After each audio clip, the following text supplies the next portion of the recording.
A federal judge on Thursday sharply rebuked Attorney General William Barr's handling of the special counsel's Russia report, saying Barr had made misleading public statements to spin the investigation's findings in favor of President Trump and had shown a lack of candor.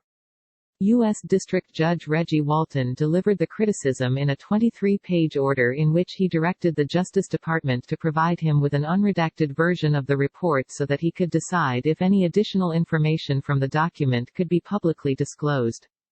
The scolding was unusually blunt, with Walton saying Barr had appeared to make a calculated attempt to influence public opinion about the report in ways favorable to Trump.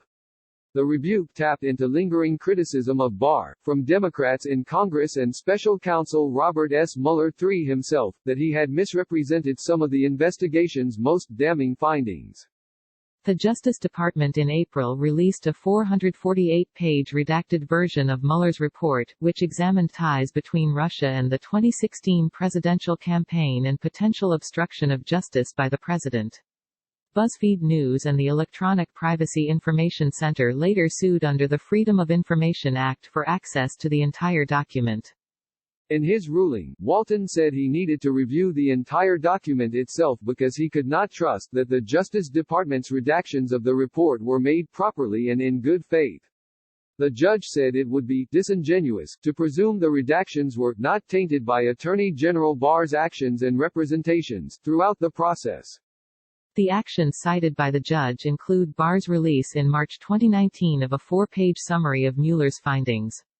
The letter said that Mueller had found insufficient evidence to establish a criminal conspiracy between the Trump campaign and Russia to tip the 2016 election, and that Mueller had not reached a determination on the question of whether the president had obstructed justice.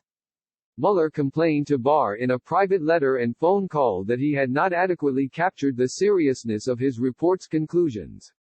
Mueller stressed in his report, and in later public statements, that he did not exonerate the president and that it was not an option to charge Trump because of long-standing Justice Department policy that sitting presidents cannot be indicted.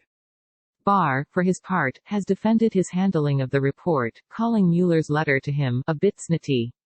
He said it was his prerogative as Attorney General to produce a quick summary of the report, which he referred to as my baby, while his staff spent weeks on redactions.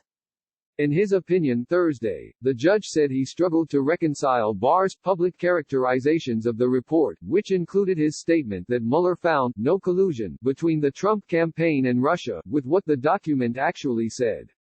Those inconsistencies, Walton wrote, cause the court to seriously question whether Attorney General Barr made a calculated attempt to influence public discourse about the Mueller report in favor of President Trump, despite certain findings in the redacted version of the Mueller report to the contrary.